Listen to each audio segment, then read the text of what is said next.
Happy Monday. Good to see all of you here. I want to start with a preview of President Trump's very busy schedule for the week.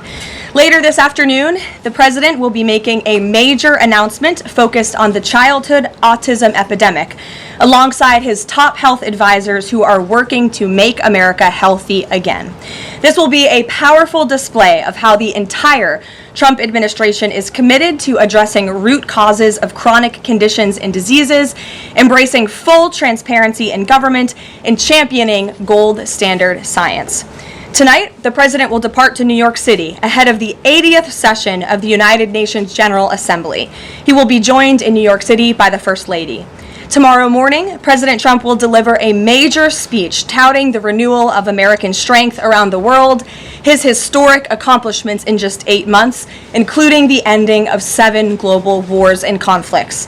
The president will also touch upon how globalist institutions have significantly decayed the world order, and he will articulate his straightforward and constructive vision for the world. The president will also be hosting bilateral meetings with the UN Secretary General and the leaders of Ukraine, Argentina, and the European Union. The president will also later in the day hold a multilateral meeting with Qatar, the Kingdom of Saudi Arabia, Indonesia, Turkey, Pakistan, Egypt, the UAE, and Jordan. After these important meetings, the president will attend a reception tomorrow night with more than 100 world leaders before returning to Washington, D.C. On Thursday here at the White House, President Trump will welcome President Erdogan of Turkey for a bilateral meeting. And on Friday, the president will travel to Long Island for the Ryder Cup golf match between the United States and Europe. This event is one of the greatest sporting events in the world, and it would not be taking place this year without President Trump's help.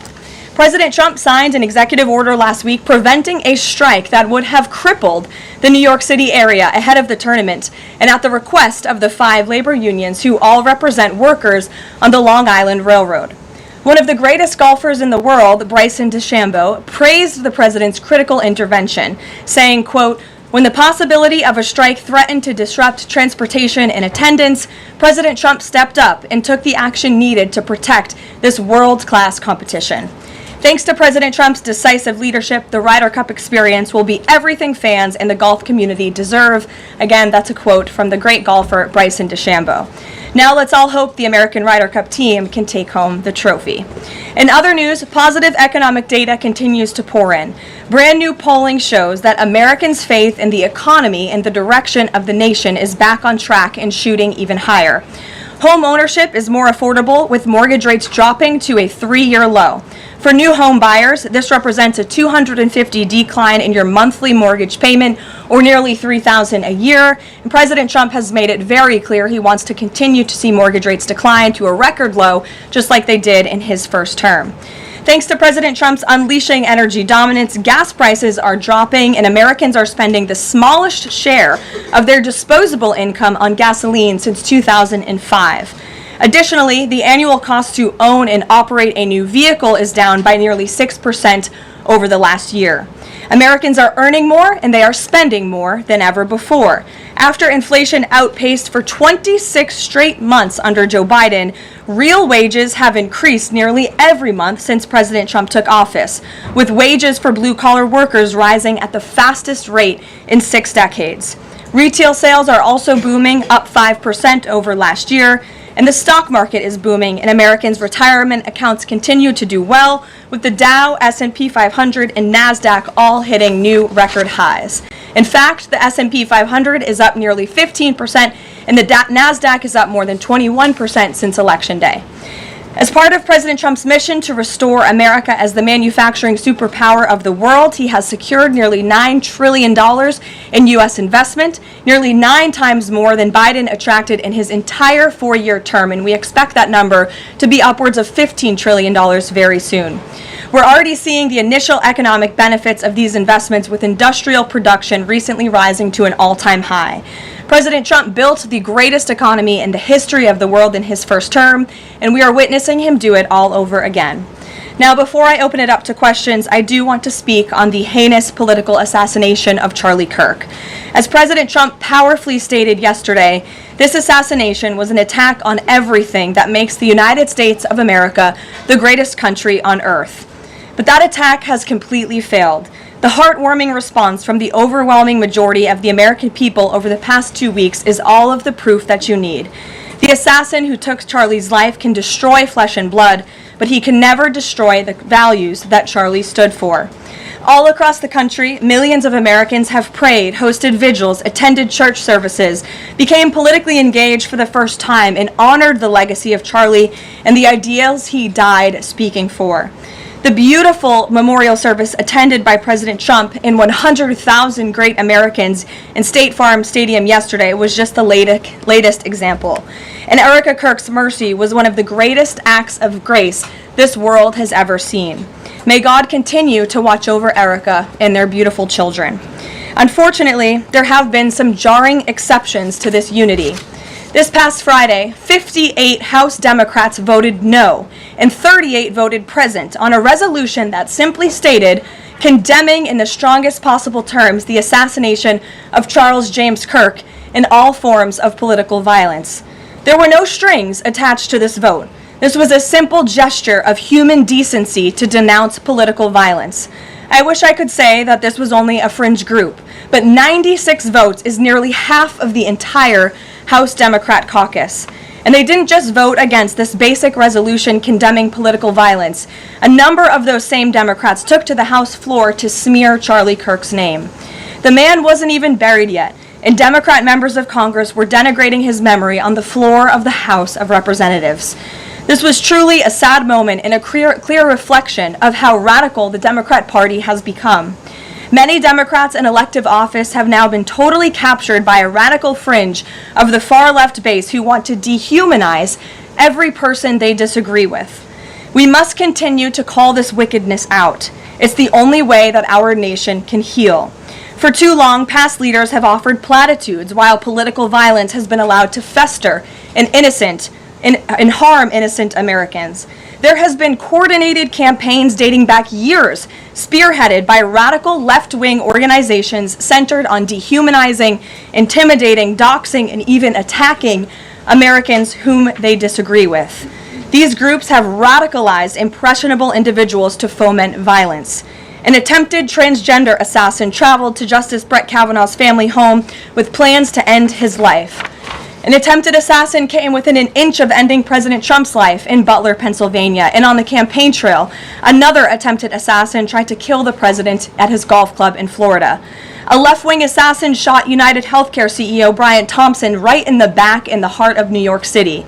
ICE agents are facing a more than 1,000% increase in assaults for simply doing their jobs. Violent radical left-wing mobs engaged in illegal behavior, targeted Jewish Americans, and shut down America's college campuses under the previous administration. Left-wing mobs burned down Tesla dealerships out of, quote, protest of Elon Musk and his policies. In May, a left-wing activist shouting "Free Palestine" murdered 2 innocent Israeli embassy staffers outside of the D.C. Jewish Museum here in Washington. These are just a few examples, prominent examples, of the growing left-wing political violence in our country. Enough is enough, and as President Trump has promised, he will directly address the dark sources funding and supporting this domestic terrorism to finally restore order in our country. The American people can expect further, very strong action on this very soon. Everyone, Republican, Democrat, everyone in between, we all deserve to live in a country where we do not have to fear for our lives simply for stating what we believe in. With that, I will take your question. In today's new media seat, we have Monica Page, who is the White House correspondent for Turning Point USA's news organization, on the front lines. Monica, thank you for being here.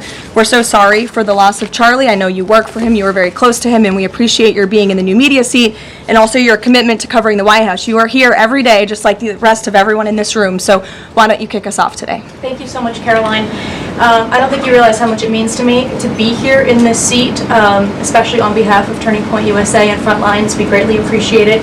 We also greatly appreciate the outpouring of support and just really kind words that we heard yesterday at the memorial service. That means more to us than I don't think anybody ever knows. And even the global support that we're seeing for Charlie has been overwhelming, and it doesn't go unnoticed. So thank you so much. I have 3 questions, if I may, on the horrific murder of Charlie Kirk. Government and local officials said that Antifa inscriptions were engraved in these bullet casings that killed Charlie Kirk. It appears to be a trend, especially after what we saw in the Annunciation Church shooting, Catholic Church shooting.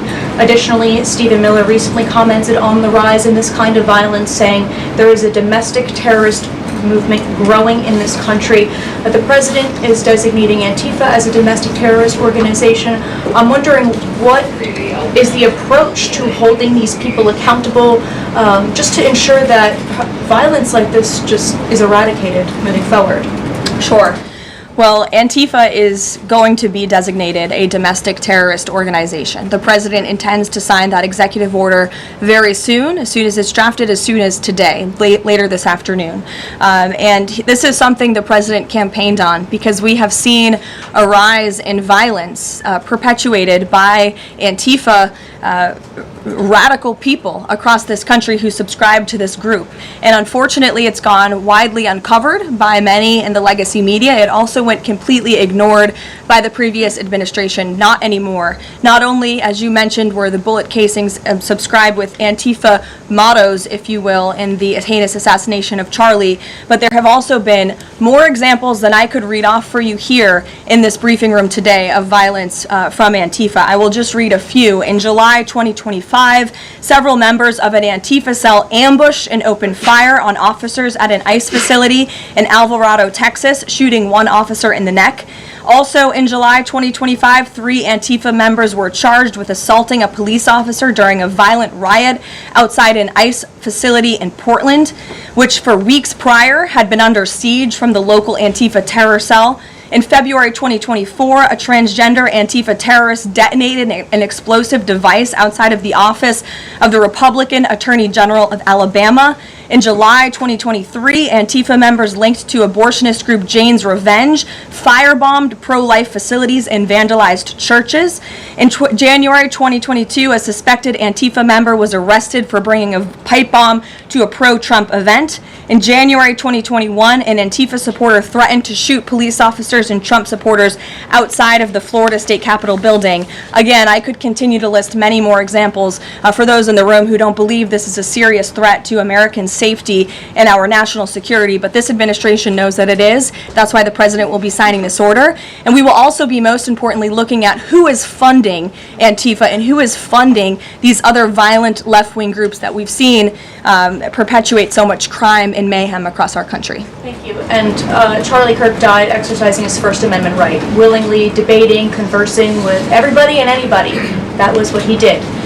So what message does this White House have now to all Americans who feel like they are too afraid to express their beliefs, their values, their morals in the wake of such horrific violence? I think the president has answered this, and I will leave it to his response, Monica, where he so beautifully said, we have to keep fighting. We have to keep speaking up. We have to keep speaking our mind. I know that's what Charlie would want us to do, and we have a right to free speech in this country. The president supports it. It is protected by our beautiful Constitution, and Americans should not cower in fear. They should rise up in courage to continue speaking the truth. And to end on a lighter note, Karoline, sure. I'd love to know what your favorite memory of Charlie is. Sure.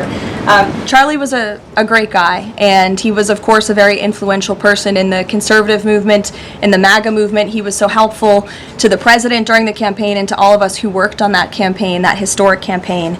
I myself had many great memories going on Charlie's amazing podcast and his show. He was always willing to text people with words of encouragement. In fact, my last text exchange with him was the day before he died, and he was asking for my husband and I's address to send a children's book to our son.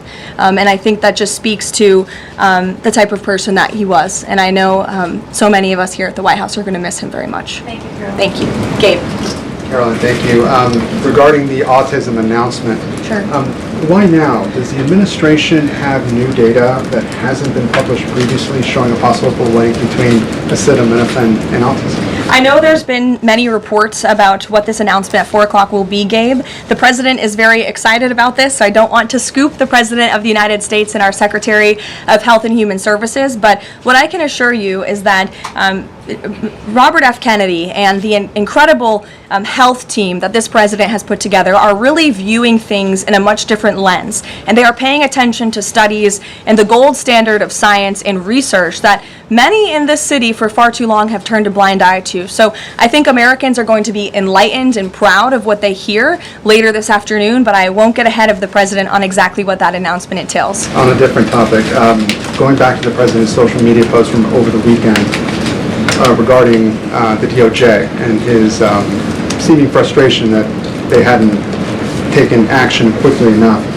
I want to point to something that the president said during his inaugural address. Never again will the immense power of the state be weaponized to persecute political opponents. We will not allow that to happen. Is the president going back on his promise?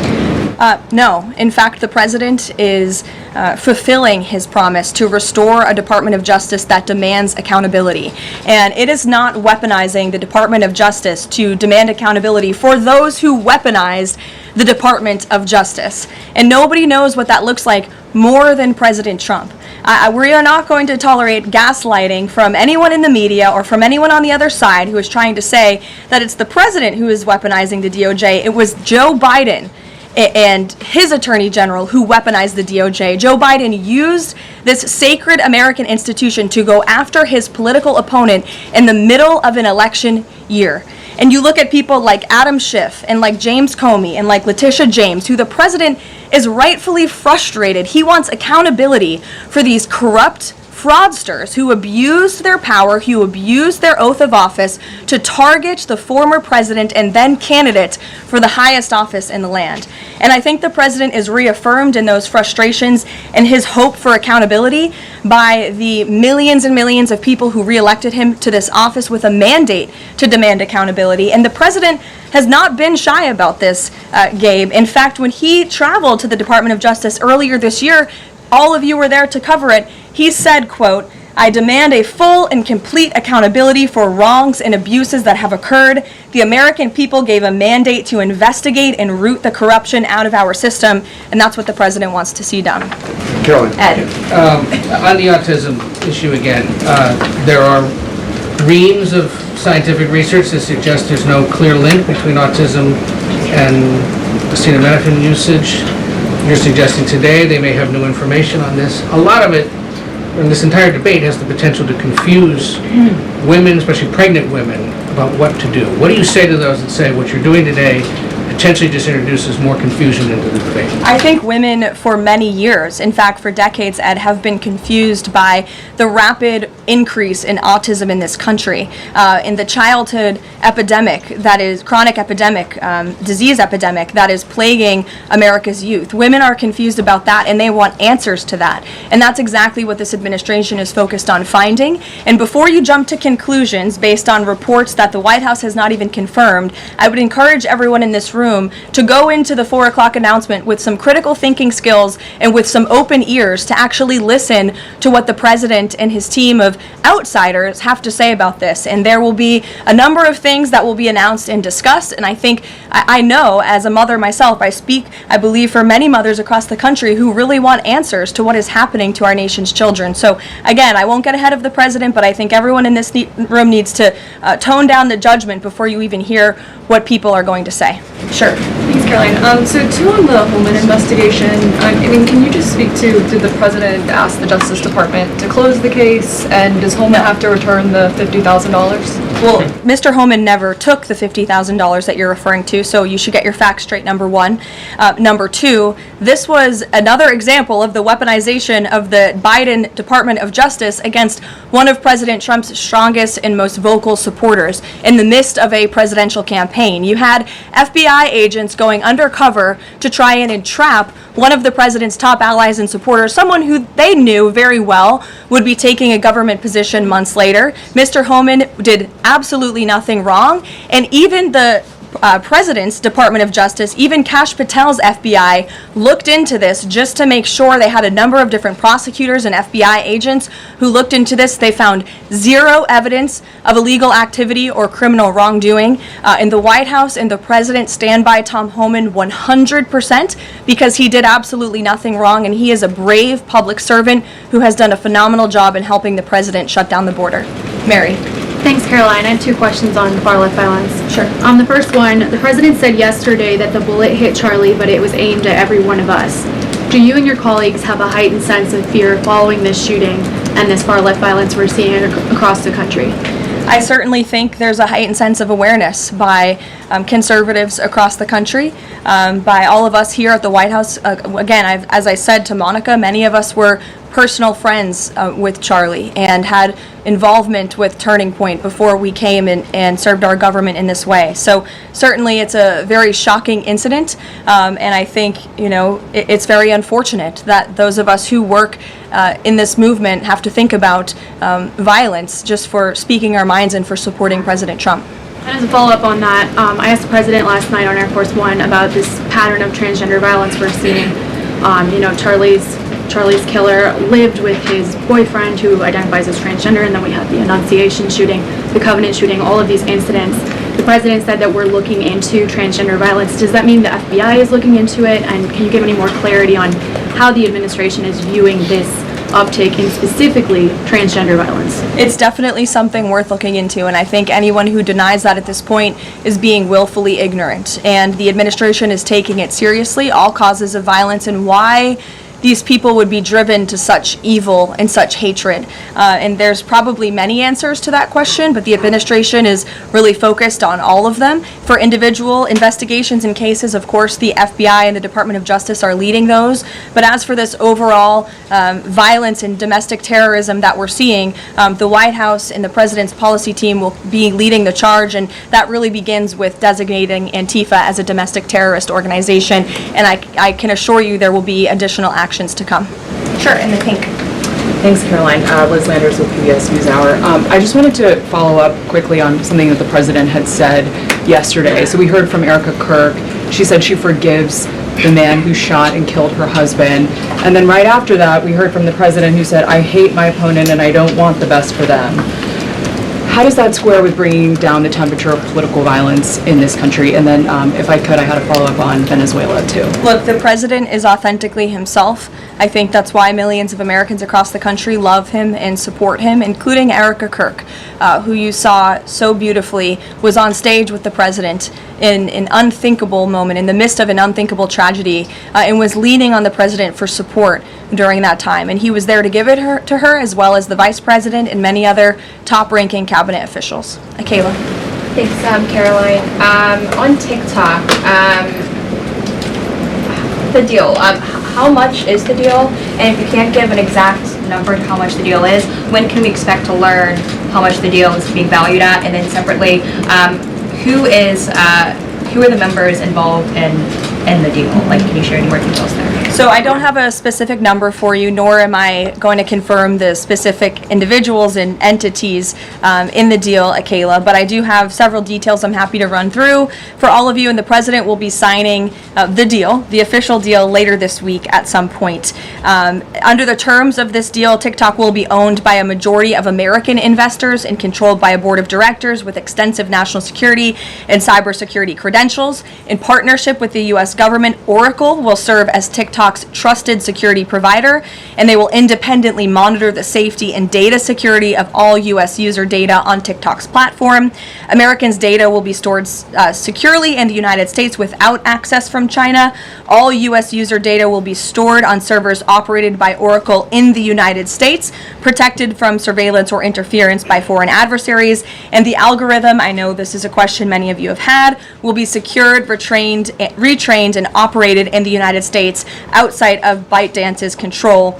And TikTok will remain globally interoperable, meaning TikTok users in the U.S. will be able to see videos posted by users in other countries and vice versa. While I don't have a number on the specific deal, we do expect that thanks to the president's leadership and the securement of this historic deal, businesses using TikTok will generate as much as $178 billion in economic activity within the U.S. over the next 4 years. So this is great news, not just for the millions of American youth who use TikTok. Their data will be safe and secure with this new deal. They'll continue to use this very fun app.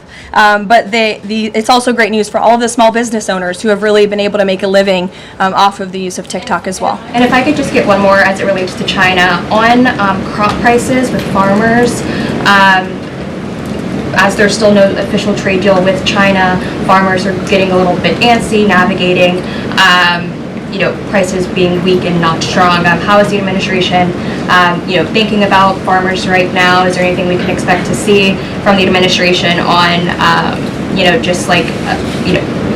sort of bailing farmers out should prices continue to not work in their favor? Well, the administration is completely understands the anxiety of farmers. We're very much aware of this issue. It has been a part of our discussions, the trade team's discussions with their Chinese counterparts. As for any specific actions, I don't have any news on that for you today, but I can fully assure you the entire National Economic Council in this building, as well as our Secretary of Agriculture, Brooke Rollins, have been talking with the trade team about this. There's been many meetings on this, and they are on the ball, but I don't have anything specific for you today.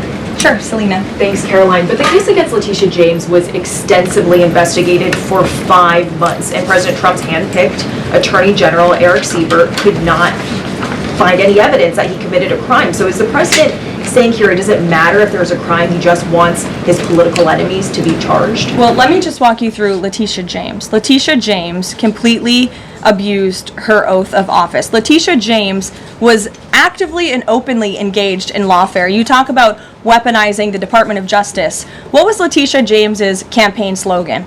It was prosecute Donald Trump. She was saying she was going to prosecute Donald Trump before she even knew if Donald Trump committed a crime, which of course we did not. Those are not the words of a serious prosecutor. Those are the words of a corrupt politician who is abusing their power. She actively campaigned on that. She also led the witch hunt, the financial fraud investigation against President Trump and the Trump Organization, and an appeals court tossed that case out, a $500 million civil fraud penalty in August, which was another win for the president and exonerated him of this witch hunt and showed that this is an individual who is corrupt and abused her oath of office. And we also have evidence of her mortgage fraud. An April report from a white-collar fraud investigator found that there was documented evidence that James engaged in a consistent pattern of financial and property disclosures that raise serious legal questions. But why won't the president accept the conclusions of his Justice Department to not bring charges against Letitia James? In fact, you had Bondi and Blanche top DOJ leadership who were against ousting Eric Siebert, who again was picked by President Trump. I just answered that question for you, and the president has every right to express how he feels about these people who literally campaigned on trying to put him in jail, who literally tried to ruin his life and ruin his businesses, and he wants to see accountability for those who abuse their office and abuse their power. And Letitia James absolutely did that, whether you want to admit it or not. Is that not retribution, though? Jeff, it's accountability. Thanks, Jeff. Caroline. 2 foreign policy questions. President Putin has offered President Trump a 1-year extension of the latest, for the most recent treaty limiting nuclear weapons. Does the White House have a reaction to that? Does the president want to accept that offer? And then one separate issue, just generally, what is the president's response or reaction to the number of countries this week who are planning to or have recognized a Palestinian state? 2 great questions, Jeff. To your first question about Russia, the president is aware of this offer extended by President Putin, and I'll let him comment on it later. I think it sounds pretty good, but he wants to make some comments on that himself, and I will let him do that. As for all of these Western nations that are recognizing a Palestinian state, the president has been very clear. He disagrees with this decision. He spoke about that in the UK, standing right next to his friend, Prime Minister Starmer, and he feels this does not do anything to release the hostages, which is the primary goal right now in Gaza, does nothing to end this conflict and bring this war to a close. And frankly, he believes it's a reward to Hamas. So he believes these decisions are just more talk and not enough action from some of our friends and allies, and I think you'll hear him talk about that tomorrow at the UN. Kristen. Thanks, Your Honor. Just going back to this Letitia James story, what does President Trump plan to do if the Attorney General, Pam Bondi, tells him that there is not enough evidence to bring his political opponents' cases or to charge those cases? That's a hypothetical question, Kristen. That hasn't happened at this point. But we did see one U.S. attorney not be able to find enough evidence, and now they no longer have a job. Is that something that you would consider? Look, the president stands with Pam Bondi 100%. He made that clear this weekend. He answered questions from all of you last night on Air Force One. He said the same, and that's how he feels at this moment in time. And just one more thing on the Attorney General. Go ahead, Pam Bondi. Caroline, would the president support designating Russia as a sponsor of terrorism if it doesn't return kidnapped Ukrainian children? And secondly, we just found out through questioning that Hunter Biden sat in on the discussions of his pardons. What's the White House response to that? Unfortunately, I think it's unsurprising, and it's also very telling that one of the only pardons Joe Biden signed on his way out the door was the pardon of his son. Everything else was signed with an auto pen, but that one was clearly his own signature. To your first question about Russia, I have no news to share with you on that. Sure, in the yellow. According to media reports, Maduro has sent a letter to President Trump, but President Trump avoided saying whether he has read it. Did he receive it? We have seen this letter. Frankly, I think there were a lot of lies that were repeated by Maduro in that letter, and the administration's position on Venezuela has not changed. We view the Maduro regime as illegitimate, and the president has clearly shown that he's willing to use any and all means necessary to stop the illegal trafficking of deadly drugs from the Venezuelan regime into the United States of America. Context of the letter? Go ahead. To you and then go ahead. Sure. Thank you, Caroline. Whitline with Borderhawk News. The admin has openly discussed taking legal action against officials in sanctuary jurisdictions. Just this last weekend, we saw Mayor of Evanston, Daniel Bliss, rioting and protesting outside of an ICE facility near Chicago. Are there plans to start arresting sanctuary mayors or governors going forwards? Unless they commit a crime, I don't see them being arrested. But if they are violating federal law, if they are violating state law, then of course they should be arrested by state and local law enforcement. If they're violating federal law, then they can expect the consequences of that behavior. Nick. Thank you, Caroline. Would the president like to see Congress pass a national holiday honoring Charlie Kirk annually? That's an interesting question. I'm sure he wouldn't oppose such a thing. But you can pose that to him yourself next time you get the chance. Sure thing. And to follow up too, I know the president is honoring Charlie with the Presidential Medal of Freedom. Is there anything else that we don't know of in the works to honor Charlie? Not at this time, but we do look forward to that Medal of Freedom ceremony very soon. Daniel. Thanks, Caroline. This past Friday, Adam Schiff, Tim Kaine, they introduced a resolution on Capitol Hill aimed at stopping the successful kinetic strikes against narco-terrorists in the Caribbean Sea. What does a move like this, what type of message does it send to families, specifically families who have suffered at the hands of deadly narco drugs like these? I definitely think it sends the wrong message. We wish that Democrats would get on board with a very simple idea of ending drug trafficking and securing our homeland. And I saw a report this morning that the Dominican Republic actually helped us seize a boat that was on its way from Venezuela to the United States of America with lots of deadly drugs on board. And so if you actually hear from Caribbean nations in the region, they are thankful and grateful for the administration's efforts, and they're working alongside us to end this plague of drug trafficking through their seas. Sure, Karen. Over the weekend, Democratic leaders Chuck Schumer and Hakeem Jeffries sent a letter to the White House asking for a meeting with the president to talk about government funding. Has the White House responded to that letter, and will the president sit down with them to talk about this, given that deadline is now 8 days away? Discussions are ongoing with both Republican and Democratic members of Capitol Hill. I don't have any meetings or any scheduling updates for you today, but what I will share is that what this White House wants and what Republicans want. We want a clean funding extension to keep the government open. That's all we're advocating for, a simple, clean budget extension, a straightforward, responsible solution to keep the government open to November 21st and allow the full year appropriations process to move forward. And I will add, this is the same budget that the Democrats approved 6 months ago, just adjusted for inflation. And unfortunately, all of a sudden now, they want to shut down the government. And if the government is shut down, it's only going to, it will be the fault of the Democrats, and it will only hurt the most vulnerable in our country, our seniors, our veterans, our military families, and increasing security for members of Congress, which is something this White House and the administration supports. And if you look back at the statements made by Chuck Schumer and Hakeem Jeffries in the past, they too have advocated against a shutdown and for keeping the government open. Democrat Chuck Schumer himself said a shutdown would mean chaos and pain and needless heartache for the American people. He said once, avoiding a shutdown is very good news for the country, for our veterans, for parents and children, for farmers, and for small businesses. Hakeem Jeffries also said it's about the harm. Families will be hurt if there is a government shutdown. Farmers will be hurt. Holiday travel will be impacted. Democrats clearly know what the right thing to do is here. It's to join with Republicans to pass this clean funding extension. That's what the White House and the president wants. And with that, we will see you all at 4 o'clock for this big announcement later on. Thanks, guys.